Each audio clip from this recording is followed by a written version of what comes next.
আরে বন্ধুরে বাবাজি, নিজের বাচ্চাকে যদি কোরআন পড়ান, আমি সাতক্ষীরাবাসীকে বলবো ভাইজান, কোনো ধরনের কোনো ভুল বুঝবেন না। আপনি কোন দল করেন এটা আপনার ব্যক্তিগত এখতিয়ার। This is the personalist, I have no objection.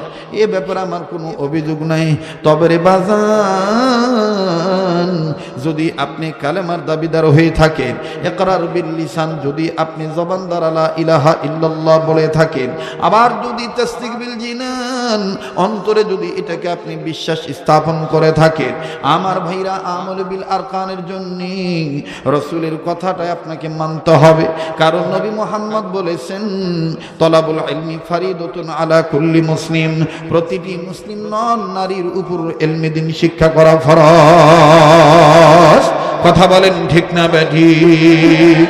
আরে বাবাজি, আপনি আপনার ছেলেকে, আপনি আপনার মেয়েকে ডক্টর বানাবেন, আপনি আপনার ছেলে মেয়েকে ডাক্তার বানাবেন, আপনি আপনার ছেলে মেয়েকে ইঞ্জিনিয়ার বানাবেন, অ্যাডভোকেট বানাবেন, কোনো বাধা আমরা দেব না, বাধা দিতেও পারবো না। কারণ আমাদেরও তো ছেলে মেয়ে আছে, আমাদের ছেলে মেয়েদেরও তো ভবিষ্যৎ আছে। আরে বন্ধু, আপনার ছেলে মেয়েকে আপনি ডক্টর বানান, ডাক্তার বানান, বাধা নাই, কিন্তু প্রাথমিক শিক্ষাটা হালাল হারাম শিক্ষা দেন, প্রাথমিক শিক্ষাটা পাক না পাক শিক্ষা দেন, কালেমা কালাম শিক্ষা দেন, নামাজ কালেমা কালাম শিক্ষা দেন। বাজান রে, প্রাথমিক শিক্ষা যদি আপনি আপনার বাচ্চাটাকে ইলমে দ্বীন শিক্ষা দিয়ে দেন, আপনার এই ছেলেটা কোনোদিন আল্লাহ বিরোধী হবে না, কোনোদিন ইসলাম বিরোধী হবে না, কোনোদিন কোরআনের সাথে শত্রুতা করবে না, এমনকি আপনি জানাজান নামাজের সময় কোনো ঝামেলাও হবে না। কথা বলেন ঠিক না বেঠিক? কাজেই বাজান, ছেলে মেয়েকে ইলমে দ্বীন শিক্ষা গ্রহণ করাইনি, আলেমের ছাত্র হইলে দেখেন উম্মতে মুহাম্মদীদের জাহান্নাম থেকে বাঁচার পথ চারটা। নাম্বার 1 হলো আলেম হওয়া, নাম্বার 2 হলো আলেমের ছাত্র হওয়া। বাজান, এই কথাটা খুব খেয়াল করে শুনবেন বাবা, আজে বাজে কোনো বক্তব্য নয়। আলিয়ার আলেম ভাইরা আছেন, কওমি মাদ্রাসার উলামায়ে কেরামগণ আছেন, আমি বিশ্বাস করি সবাই আমাকে দলমত নির্বিশেষে ভালোবাসেন, আপামর জনতা সকলেই মহাব্বত করেন আল্লাহর জন্য। ভাই গো, এই জমিনের উপরে আসমানের নিচে যত বড় বড় তাফসীরের কিতাব আছে, সবচাইতে বড় তাফসীরের কিতাবের নাম তাফসীরে কাবীর। এই তাফসীরে কাবীরের মুসান্নিফ ফখরুদ্দিন রাজি রাহমাতুল্লাহি আলাইহি তাফসীরে কাবীরের মধ্যে লেখেন, আল্লাহর একজন পয়গম্বর নিজে নিজের কর্ম করার জন্য যাচ্ছিলেন, প্রতিমধ্যে একটা কবর দেখলেন। ওরে বন্ধু, ওই কবর থেকে দাউ দাউ করে আগুনের অগ্নিহান শিখা, আগুন দাউ দাউ করে জ্বলে উঠতেছে, আর কবরওয়ালা চিৎকার দিয়ে কাঁদতেছে। পয়গম্বর বুঝতে পারলেন এই কবরের মধ্যে মারাত্মক আযাব হইতেছে, ভয়ঙ্কর কঠিন থেকে কঠিনতম। কাউকে কিচ্ছু বললেন না। বাজারে খুব খেয়াল করে শোনাচ্ছি, কেউ কারো দিকে না তাকাই, জীবনের শেষ বয়ান মনে করে বয়ান করছি, একটু পরে বাজান মারাও যাইতে পারি। আমার ভাইরা, আজও আমার মেয়েটা এশার নামাজের পরপরই আমাকে ফোন দিয়ে বলে, আব্বু আব্বু তুমি মাহফিল কোথায় রেখেছো? আমি বললাম অমুক জেলায়। বলে, আব্বু তুমি অমুক জেলায় রেখেছো, আগামীকাল নাকি ওখানেই থাকবা? ও আব্বু তুমি কখন আসবা? আগামীকালকে কখন আসবা? বলছি, মা আমি রাত্রিবেলায় আসবো। কেন মা এইভাবে বলো? হঠাৎ করে ছেলেটা আবার মোবাইল নিয়ে বলে, আব্বু তুমি তো জানো তুমি বাড়িতে না আসলে তোমার গলা জড়ায় ধরে, না ধরলে ঘুম ধরে না।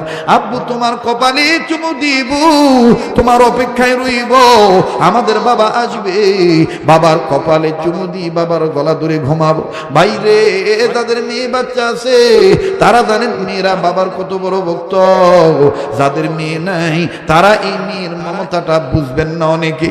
এবার মেয়েটা যখন এরকম বলল, আমি বললাম, আম্মু দোয়া কইরো আমি সঠিক সময়ের জন্য আসতে পারি।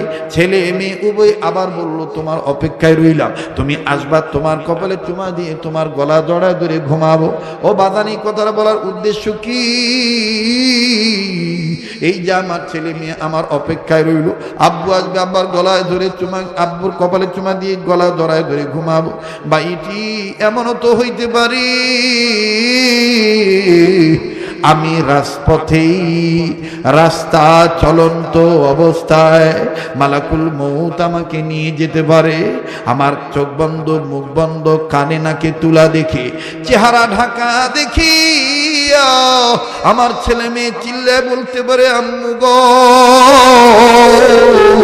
ও আম্মু, আব্বু কেন চোখ খোলে না, আব্বু কেন মুখ খোলে না, আব্বু কেন আমাদেরকে আব্বু আম্মু বলে ডাকে না।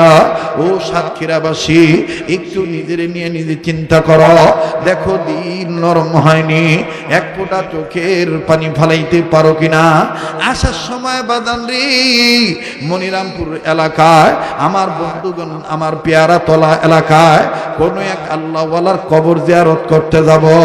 যেই মাওলানা আমাকে নিয়ে যাবেন, যিনি আমার সামনে বসলেন, আমার ভাইরা যাচ্ছিলাম ওই আল্লাহওয়ালার কবর জিয়ারত করার জন্যে।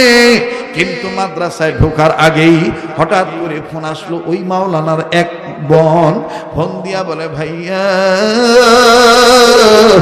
আব্বু আর নাই, একটু আগে মারা গেল।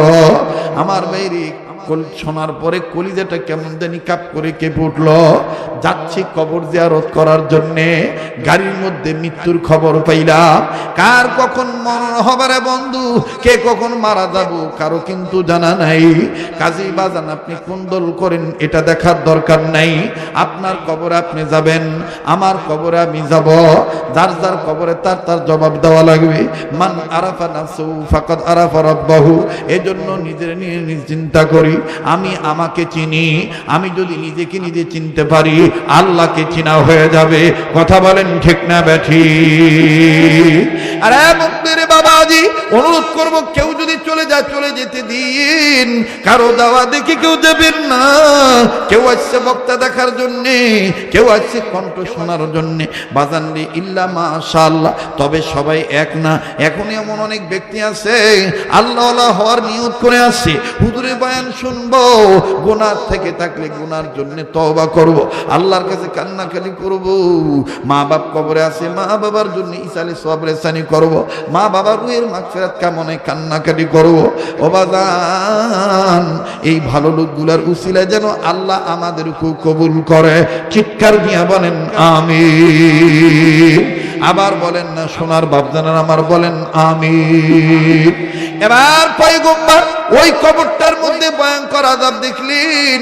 পয়গম্বর কাউকে কিচ্ছু বললেন না, নিজের পথে নিজে যখন নিজের কর্মে চলে গেলেন না। বাবা খুব খেয়াল করেন, বাবা বলেন, আমি বলবো কি বলবো না, চলবে কি চলবে না?